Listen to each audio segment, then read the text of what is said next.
командующий войсками краснознаменного южного военного президента Российской Федерации, образована 30 июня 2006 года.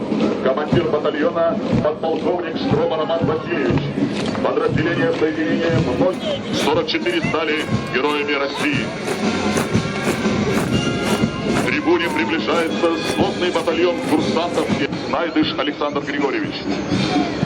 Т-30 предназначены для поражения специальные четырехосные артиллерийские тягачи на базе КАМАЗ 130-мм самоходные артиллерийские установки «Берег». Александр Иванович, он прошел всю войну. Второй дедушка Сергей Александрович, правда, фотографии нет, тоже прошел всю войну. И один, и второй был ранен, контужен, имеет много орденов и медалей. Всегда с трепетом ждали этот праздник, оба не дожили, к сожалению, до этого дня. Но мы продолжаем традиции, мы воспитываем своих детей, будем продолжать воспитывать следующее поколение для того, чтобы все помнили этот день, все всегда его праздновали, не забывали и гордились как прошлым своим, так и будущим. Что,